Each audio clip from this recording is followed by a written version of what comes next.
We finally get to add some help to this team today, but the first thing we have to do is go over some season stats. Our quarterback situation this season was obviously not very good. Jake Haener completed 52% of his passes for 7 touchdowns and 11 interceptions, a little over 2,000 yards. Colt McCoy had to play a few games, 53%, 4 touchdowns, 2 interceptions to 1,100 yards. I would say he was definitely the better quarterback this season, but I'm not looking to roll with either one of these two in season 2. I feel kind of bad for Kendre Miller because he's honestly a pretty solid overall wise running back. He finished with 600 yards and only 3 touchdowns, getting 3.4 yards a carry. Jake Haener ran in for 1, and that was a helicopter tackle. It was absolutely ridiculous. Pooga Williams got 2 touchdowns, and Briley Moore ran in for a touchdown. I 100% signed Braden Willis because of my Oklahoma Sooner bias. He had some pretty solid ratings to begin with, but he ended up being our best receiving threat with 58 receptions to lead the team, 579 yards to lead the team, and the most touchdowns with 3. Obviously not a very high number, but it's good for us. Tylan Wallace came away with 2 touchdowns, A.T. Perry got 2, but he spent a good chunk of the year injured. D.D. Westbrook got 2 touchdowns, Dylan Stoner caught 1, and Pooka Williams caught 1. DeMarco Jackson ended up leading our team in tackles with 115. How many sacks did we even get on the year? It looks like a total of 5. Jackson came away with 1, Ronnie Perkins got 1, Perrion Winfrey got 1, Jalen Redmond got 1, and Tim Ward got 1. The one that Perrion Winfrey got actually gave him a star depth trait though, because he managed to get it in a breakout scenario week, so I'm perfectly fine with him only getting that 1 if I have to pick him only getting 1 sack. And interceptions, we only got 4 on the year, 1 from DeMarco Jackson, 1 from Isaiah Brown, 1 from Clay Johnston, and then 1 from safety Ben DeLuca. We did force 1 fumble this season. That was defensive back Raleigh Texada. Did we even recover it? It does not look like it. Christopher Dunn was honestly not a bad kicker. He went 16 for 18. I believe his couple misses that we saw were really long attempts, so I'm probably going to look to bring him back. And then our punter is Michael Turk, who punted the ball 84 times. We'll see if that led the league. I don't know what the average amount a punter usually does, but that seems relatively high. Now for stats around the rest of the league. Patrick Mahomes throws for 5,056 yards to lead the league. The most touchdowns goes to Patrick Mahomes with 41, and the most interceptions goes to Mac Jones, who threw 23, along with rookie quarterback CJ Stroud in Houston. Running the ball the most this season was Derrick Henry with 350 attempts. Not really shocked at that. Most yards is also Derrick Henry with 1,900, but most touchdowns is going to go to Tony Pollard, who ran for 22 in Dallas. So moving on from Zeke was clearly the best option for the Cowboys there. Najee Harris got 21, and Isaiah Pacheco ended up running for 20. I actually just drafted him in fantasy this last weekend, so if he could do that, that would be amazing. Leading the league in receptions is Travis Kelce with 120. Has a tight end ever led the league in receptions? I have no idea. Probably a good question for Google. Yards, CeeDee Lamb got 1,520, and touchdowns goes to Travis Kelce, who caught 19. Lamb came away with 15 on the season. Divine Diablo, I'm hoping I'm saying that name right. I think I am, but I could be wrong. He leads the league in tackles with 152. Sacks is going to go to Eric Armstead with 13.5. DeForest Buckner came away with 13, along with DeMarcus Lawrence and TJ Watt. The most interceptions goes to Trayvon Diggs, who came away with 9. AJ Terrell got 6, and Adoree Jackson came away with 5. What about forced fumbles? What was the highest amount? Just out of curiosity. A bunch of people with 2. The most accurate kicker that actually kicked a decent amount of field goals would be Jason Myers, who went 16 for 16 for 100%, and the highest one with a miss is Evan McPherson with 94%. So once again, I don't think Christopher Dunn was that bad of a kicker. We will look to most likely bring him back. Yeah, I felt like that was going to be a pretty high amount. Michael Turk ends up leading the league in the amount of punts that he did with 84, and obviously ends up with the most yards. What was the best average though? That goes to Tommy Townsend in Kansas City. And let's see, the most touchbacks goes to Jack Fox. I don't know why I'm looking at punting stats. In case you missed it at the beginning of the video, you can see the team rankings at the bottom of the screen. We finished as the number 32 offensive points per game, scoring a total of 10.2 a game. Obviously not very good, but there were worse defenses than us points per game wise at least, because we finished 30 there, allowing 26.9. I've decided to fire our offensive and defensive coordinator, not because we were a bad team. Don't get me wrong, we were a pretty bad team, but just because I think hiring new coordinators actually gives us a few more points, and we can hire some people that already have some of the skill tree finished. For our offensive coordinator, I'm going to hire Ed Green, mainly because he runs the same scheme that I have set. I do run the Bengals playbook. I don't know how much the coordinators actually matter in this game. I didn't know how much they mattered in Madden 23, let alone 24, but this will be the guy that we're bringing in. I'm not gonna lie, Sammy Rios may have been the defensive coordinator that I fired. I cannot 100% confirm that, but he is the only one that actually runs the same scheme here. He also runs the same playbook. I am using Buffalo's playbook. It was good in Madden 23. I don't really know how good it is in Madden 24. I'm just going with a safe option here, but he does bring on 84 franchise points, so that's what we're really hiring him for. And now that we have 167 franchise points, staff points, whatever they're called, we're going to go ahead and purchase this upgrade so I can immediately get access to this one and buy all 3 of these. So next season, I can actually run 6 people in our weekly strategy. Yeah, mini games are going to take me a lot longer, but I think we can get a lot more people better a lot quicker. And then we'll go ahead and burn our last few points on, I guess, these just in case. And then why not burn it another 20 here, actually go up and burn another 20 here. I burned our last 27 points, upgrading our brand new or former defensive coordinator. Once again, don't know if this is the same guy that I fired or not, but he did bring a lot more points, so I'm fine with it. But I went ahead and upgraded this, so our cornerbacks will have +2 to their press. Here is how the top of the league ended up in the standings. Dallas at one point this year was 14-0, so at least they managed to lose a single game. Then here is your entire playoff picture. Obviously, Dallas and Tennessee are the 1 seeds as we just saw, but you can see everyone else that managed to get into the playoffs. But now we're going to simulate all the way to the Pro Bowl, and we will see who is actually going to be playing in the Super Bowl this season. But first, we're going to take a look at the Pro Bowl rosters, and since I don't see Dak Prescott here, I'm going to assume the Cowboys have made the Super Bowl. But once again, we'll see that here in just a second. We will scroll through this to see if any of our guys made it. I highly doubt anyone on our team is going to make this one, especially along the offensive line. So let's get right to the defense here. Not seeing anyone there. If I accidentally skip over somebody, I am sorry because I am just scrolling through these names, but I don't see anyone on our team and I'm not really that shocked. If you guys don't know, I am an Eagles fan, and if that's how the NFC Championship game actually went, I would absolutely vomit. But the Super Bowl this year is between Cincinnati and Dallas, so we'll figure out who exactly won this one. But before we do that, we do have the yearly awards, and Patrick Mahomes seems to take home the league MVP this year. Coach of the Year goes to Mike McCarthy at 16-1, not much of a shocker.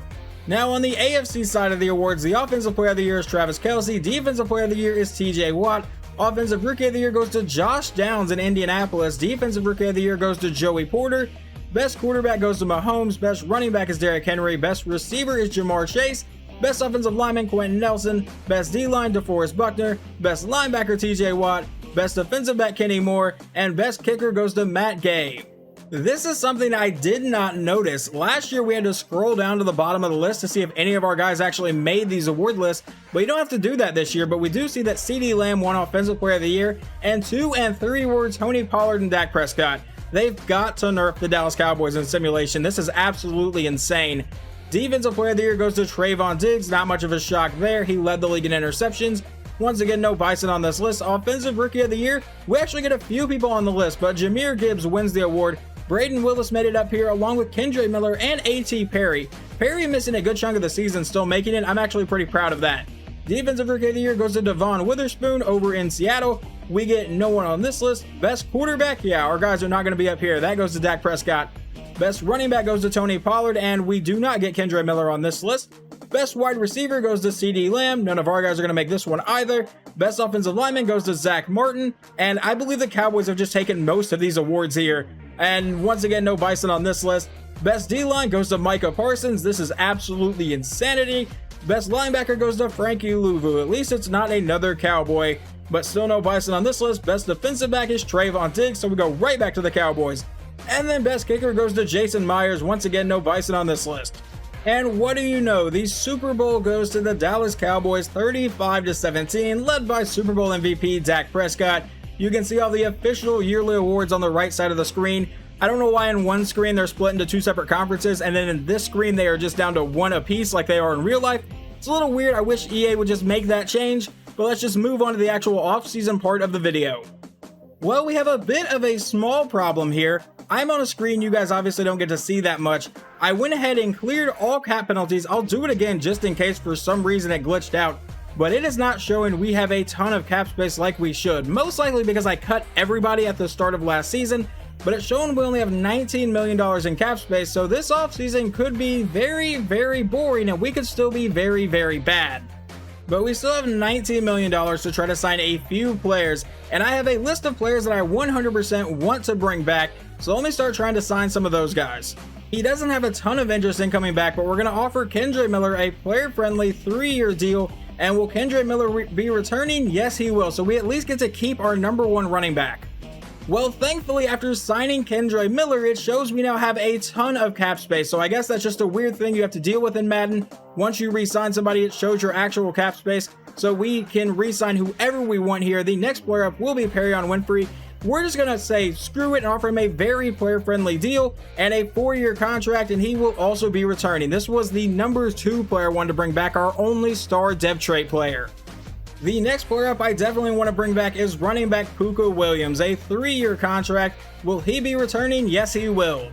Let's see if we can manage to bring back wide receiver Tylan Wallace as well, one of our highest rated receivers last season. A 3-year offer, and he will also be returning to Oklahoma City.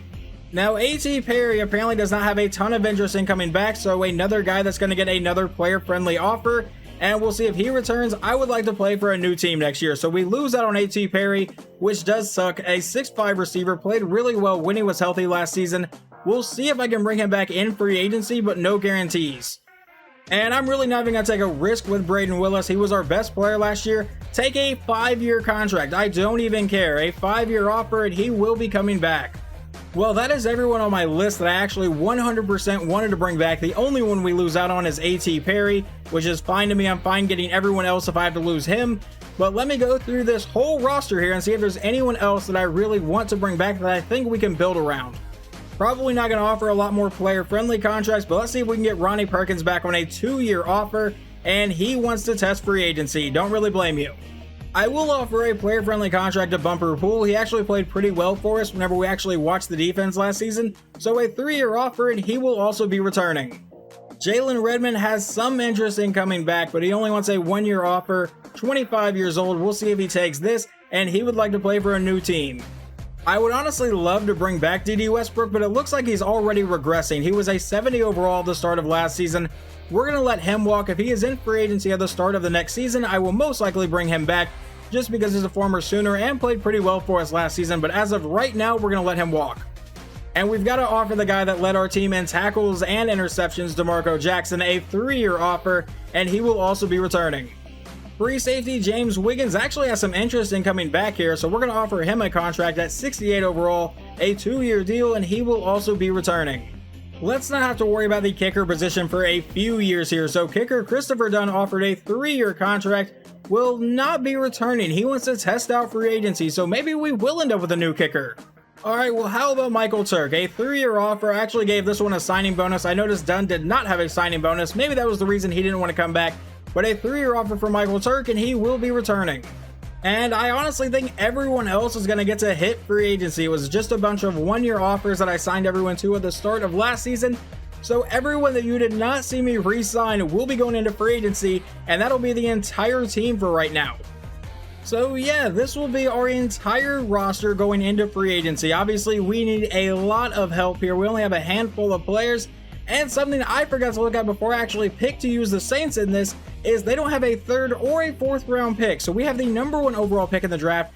Then we will pick like in the middle of the 2nd round because of Denver. And then we have a 5th, a 6th, another 6th, and that is our entire draft class. If I could afford to trade away from the #1 pick, I probably would. We will take a look at the mock draft and see who is projected to go 1 and stuff like that, and see if we can land a quarterback. But considering we don't even have an offensive line right now, I don't know how well of an idea getting a quarterback actually is unless we want to David Carr the guy. There are some pretty big names here in the first free agency for this series. I will try to bring in a few of these guys possibly if they don't have a ton of offers, but as you can see, there's not a lot of interest in coming to Oklahoma City. Looking at the offensive line prospects, one thing I want to say is I will probably go for the younger talent. I don't want to go for like a 33-year-old Taylor Lewan. I want to go for Isaiah Wynn, who's a 28-year-old, 78 overall, would probably be a pretty solid left tackle this season.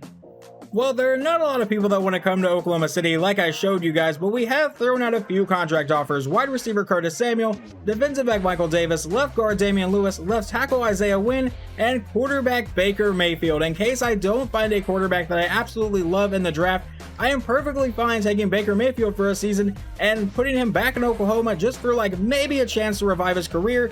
But let's see if anyone's going to sign their contracts here. 4 of them are gone, and because they have all 4 signed with us, so we do land Baker Mayfield.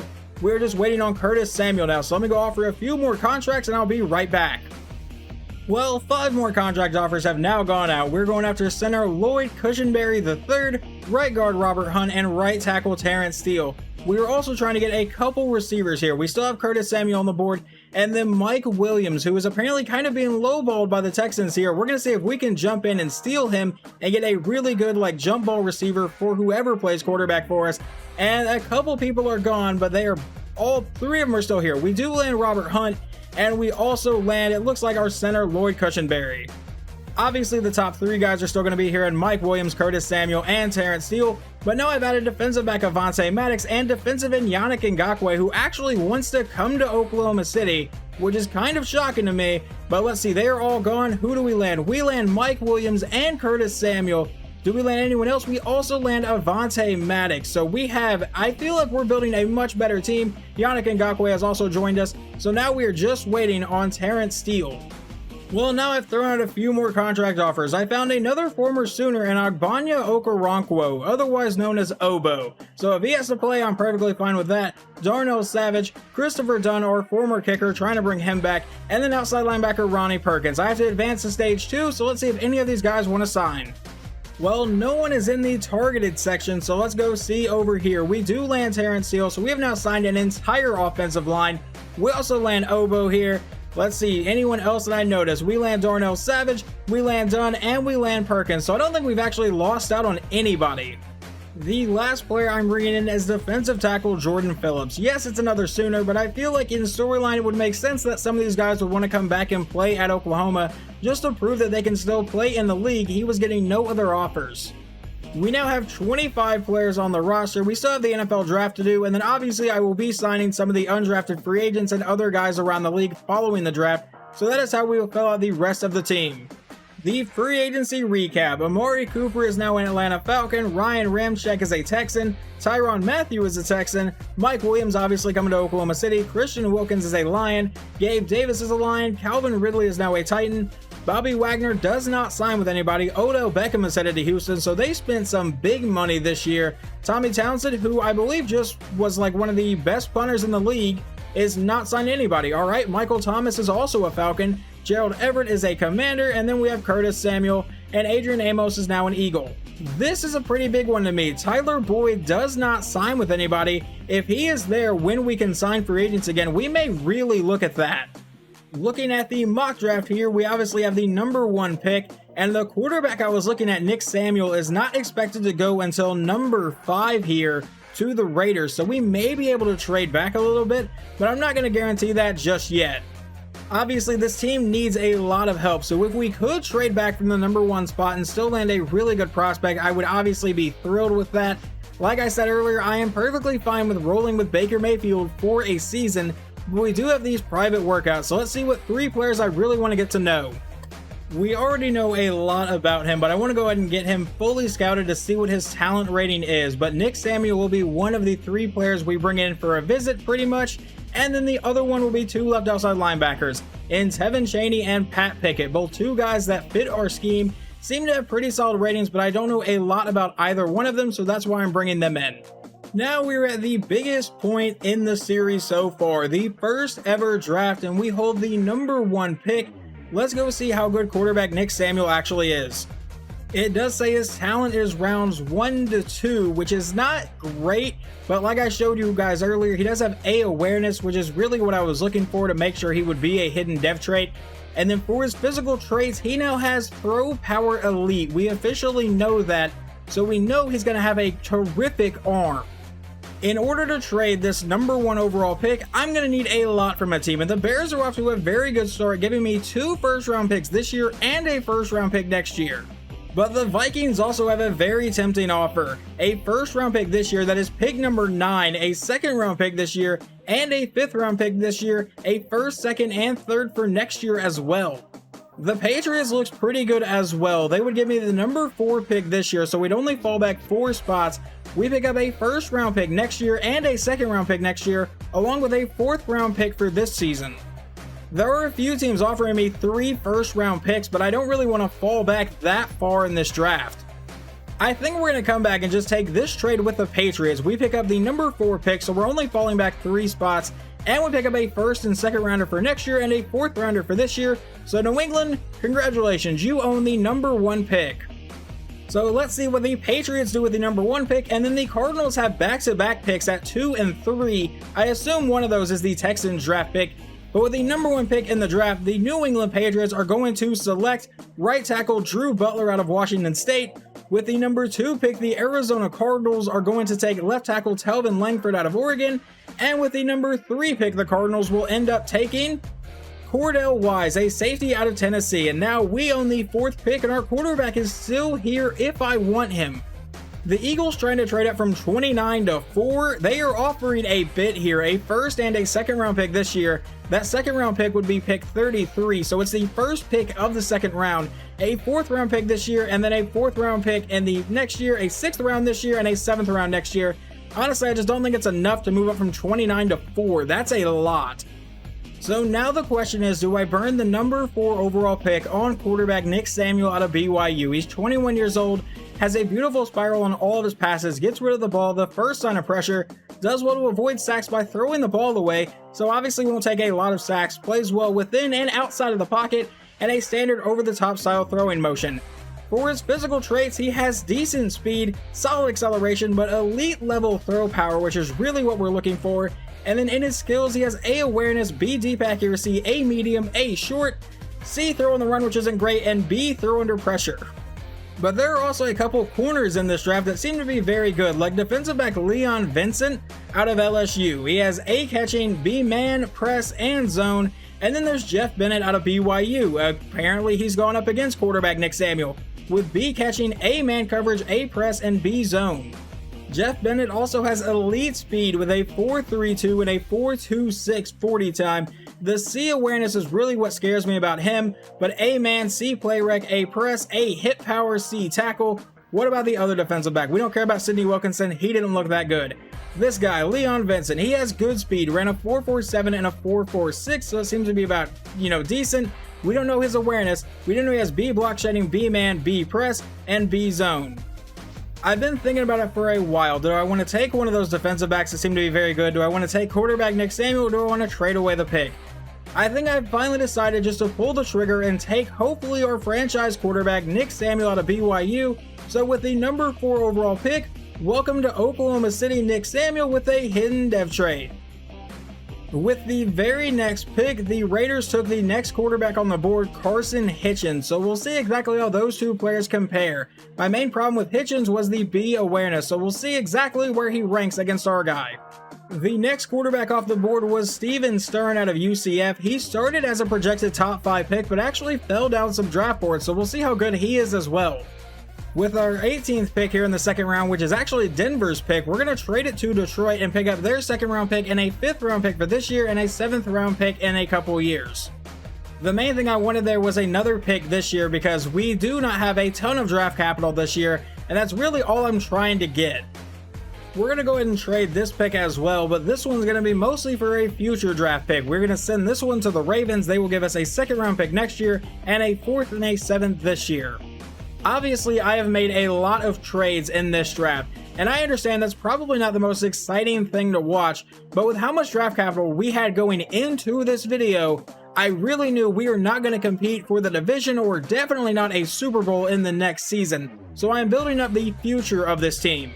But with that being said about building the future of this team, I know we still are going to need some players drafted here, so we're going to take outside linebacker Colt Clinton out of North Texas, C tackle, A zone coverage, but he does have elite level speed. He's projected to go day 3. We know his awareness is a B, his play rec is B to a D. His block shedding isn't great, but he is a zone coverage guy, so I don't really think that's what he's going to be doing. So let's go ahead and take Colt Clinton out of North Texas, and he will have a hidden dev trade. This might end up being a bit of a reach, but with the 22nd pick here in the 4th round, we're going to take defensive back Devin Woodbury out of Indiana.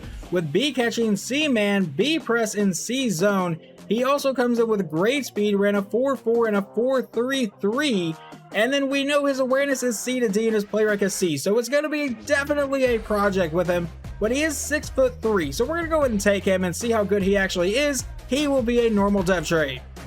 At the beginning of the 5th round, we're going to draft another defensive back. This one will be defensive back Will Thomas out of Stanford. 6'2", 198 pounds, B catching and D man coverage. We actually don't know his press or his zone coverage. They are rated as A to C, most likely C's, but he does run a 4.37, so we're going to go ahead and draft him, and Will Thomas will come in as a hidden dev trade actually. Did not expect that, honestly. Now with the 25th pick here in the 5th round, we're actually going to trade it to Philadelphia and pick up a 5th and a 6th round pick in the next draft. Now with the first pick here in the 6th round, there's wide receiver Nick Givens. He has A to C catching traffic, but C catching, C deep route, and C release. I think that's going to be pretty solid for a 6th round pick. Let's see what else he has. In skills, he has B to D awareness, which isn't great, and we don't know a ton else about him besides F medium route. Obviously not a great thing there. Let's go ahead and take wide receiver Nick Givens, and he will come in with a normal dev trade. Now I'm at the 28th pick in the 6th round. This is one of our final few draft picks because we now have 7th round picks at least. But defensive back Drew Parker out of Florida State. He was projected to go in rounds 2 to 3. His physical traits say his speed is poor. He ran a 4.57 and a 4.5. Obviously those are not great numbers for a corner. He has C to D awareness, which is not good, but C play rec, B man, B press, and then he has C zone and C tackle. So I think he's worth the risk here at the end of the 6th round. Generally, this does not ever work out for me, but I'm going to go ahead and do it again anyway. So Drew Parker, welcome to Oklahoma City, and obviously a normal dev trade, not much of a shock. And yeah, we're going to take one more defensive back. I think that's number 4 in this draft. We obviously have some other needs, but this defensive back draft was actually pretty heavy. And Jermaine Johnson has B catching, B press, and B zone. His speed is listed as good at rather 4.5 and another 4.5 at his pro day. And then for his skills, his awareness is C to D and his play rec is actually an F. So this guy could be very not good, but he does have A hit power as well. So we're going to go ahead and take the risk here in the 7th round with pick 22 on defensive back Jermaine Johnson, and he will be a normal dev trade. Well, I think I'm perfectly fine with this man as our franchise quarterback right now. Nick Samuel comes in as a 74 overall with 94 throw power, 75 deep accuracy, 83 medium, 85 short, 76 awareness. His speed rating is a 77. He probably won't be using that too much though. Well, I knew Colt Clinton was going to be a risk. He is at least a hidden dev trade, but he comes in as a 64 overall. That is obviously not what we are expecting, but I'll probably still have to give him some playing time so he can try to develop. Defensive back Devin Woodbury comes in as a 70 overall, so I'm perfectly fine with that. He is the one with a normal dev trade, 93 speed, 68 man, 67 zone, but 72 play rec. Then we have the defensive back that comes in with a hidden dev trade in Will Thomas, who is also a 70 overall, and he will start with 92 speed, 73 man coverage, but 76 zone coverage. Wide receiver Nick Givens will come in as a 67 overall. We knew he was not a very fast receiver. He has 89 speed, 88 acceleration, 78 catching, and 81 catching traffic.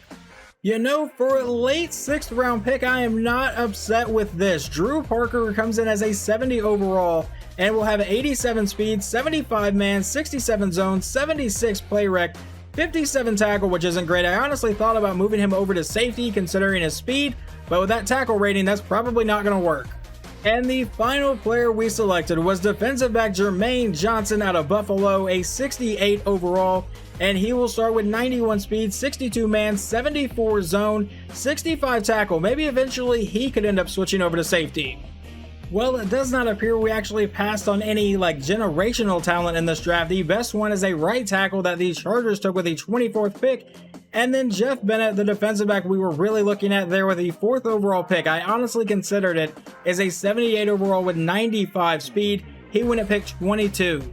The quarterback that the Raiders took with the very next pick after us, quarterback Carson Hitchens, is a 72 overall with normal dev trade, which is what I was afraid of with that B awareness. And Steven Stern ended up going to the Commanders, and he is also a 72 overall with a normal dev trade. So I think we got the best quarterback in the class.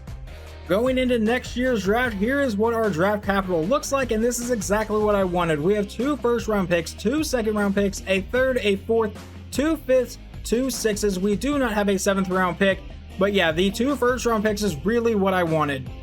We will have a quarterback competition in the preseason between Baker Mayfield and Nick Samuel. Is Samuel ready to lead an NFL offense, or does Baker get another shot to prove he belongs in the NFL? In case you were wondering, Tyler Boyd does not make it to the actual free agent part where I can sign him. That happens sometimes in Madden when higher rated free agents go. The CPU will sign them before you actually get into the preseason or before you have a chance to look at them, which does suck, but that's just something we have to deal with. Obviously, I will sign some players off screen, and when we come back for the preseason video, I will show you guys all of that. I am probably also going to end up doing the training camp stuff off screen, just because getting gold and everything is probably going to take me a minute, but hopefully you guys enjoyed this, and I will talk to you next time.